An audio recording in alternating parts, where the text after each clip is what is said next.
gadamel ba amante sotolimbo Lammi koduru gadamula marsai sagaru bara gadamel ba amante sotolimbo Irreechi waggaa waggaan dhufa kan rabbi nu ga'uun orarsa diigeenye ora finfinneetti wal ga'u Irreechi waggaa waggaan dhufa kan rabbi nu ga'uun orarsa diigeenye ora finfinneetti wal ga'u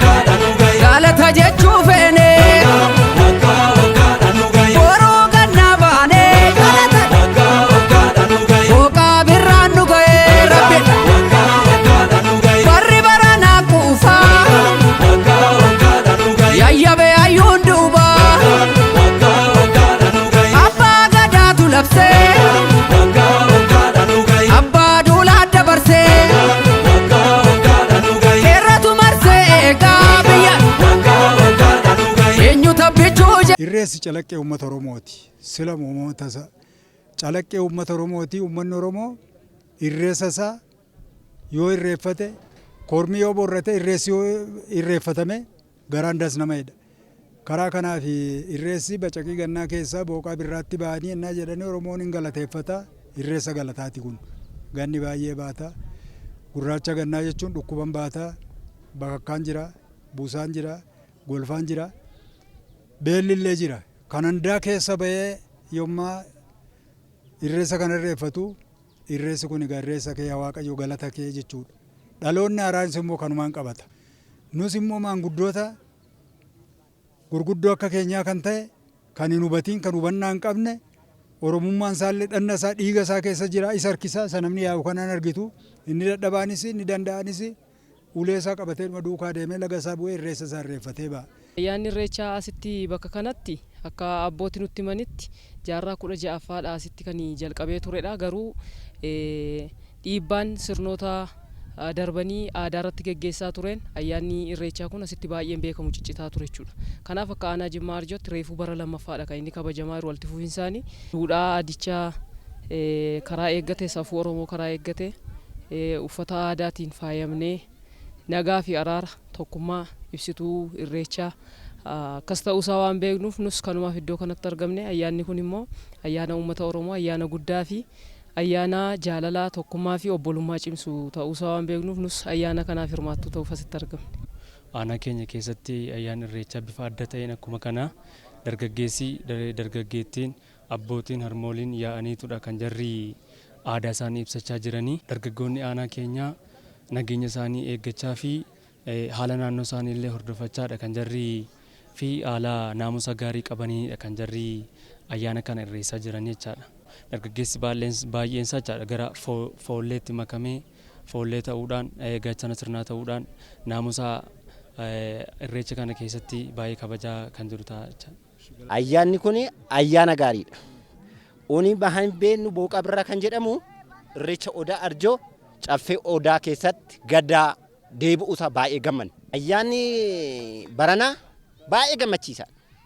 Baay'ee kan uummata keenyaas adeemsi jirus baay'ee dhalataan keenyas abbootiin keenyas nu kabajanii haala aadaatiin barreen gaddaara baranaa baay'isee guddate.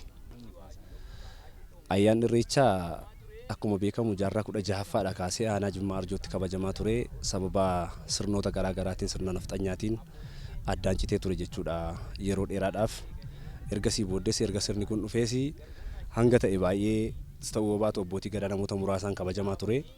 Haa ta'u iyyuu malee bara 2016 bara darbee kaasnee karaa adda ta'een kutaa hawaasaa hunda hirmaachiseen dargaggoota shamarran abbootii gadaa harmoolii keessummoota bakka garaa garaa dhufaniin aanaalee ollaa dabalannee karaa addaatiin bara kana kabajaarra jirra jechuudha. Hawaasni akka hawaasaatti aadaan kun aadaa murteessaa uummanni Oromoo jiruuf jireenya isaa ittiin adda baasuu irree uummata Oromootii tokkummaa isaa ittiin cimsuudha waan ta'eetiif aadaa kana kunuunfachuun yeroo ayyaana isaa irratti hirmaachuun carraa argate kamiiniyyuu aadaa kana mul'isuun ibsuun gahee isaati.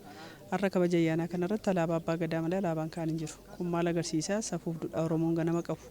Akkaataa isaan kabajamaa kan deemaa jiru kan namatti agarsiisu ta'ee dabalataan immoo isa duriirra caalaa Oromoon safuu duudhaa fi aadaa isaa sirriitti kabajuudhaaf aanota qabnu hunda keessatti karaa danda'ame caasaa keenya ijaaramee sadarkaa gadiidhaan jiru namni hubannaa argate karaa itti akkaataa kamitti kabajuu qabaa akkamitti immoo siyaasarraa walaba ta'ee Oromoon karaa duudhaa isaa agarsiisuu danda'uun kabajuu qabaa kan jedhu sana hubannaa sadarkaadhaan kennamuun amma yoo ilaalteettee keessumaa maatiin bakka iddoo ayyaanni irreeffannaa akka kanaa jiru ayyaanni kabaja Oromoon qabu jiru sanatti maatii isaa ijoollee isaa qabatee akka inni deemuu fi akka inni kabaju taasisuudhaan ubii garaagaraa kennuudhaan saduraarra karaa fooyyee qabuun wayyaan aadaa bifa gaariidhaan oomishamee keessumaatii ayyaana irreechaa kana wajjin wal qabatee wayyaan aadaa yeroo oomishamu dinagdee keenya irra karaa guddisuu danda'u gaggeeffamaa jira waan ta'eef adda kan isa godhu namni hubatee dhaloonni xixiqqaan illee kana beekanii abbootii wajjin irreeffannaa kana irratti argamuu isaaniiti jechuudha. Waliigalaatti hawaasi keenya yeroo ammaa kana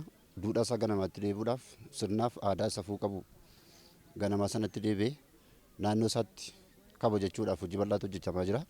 Egaan uummanni keenya gaaffii isaa yeroo dheeraa kan ture gaaffii ofiin of bulchuu gaaffii aadaa isaa afaan isaa itti fayyadamuu fi barsiisuu babal'isuudhaaf waggaa dheeraadhaaf gaafataa ture. Amma immoo sirna kana keessa kun hundeerraa deebi'ee fiitii aadaa isaatti deebi'ee eenyummaa isaa ganamaatti deebi'eetti itti fayyadamaa jira.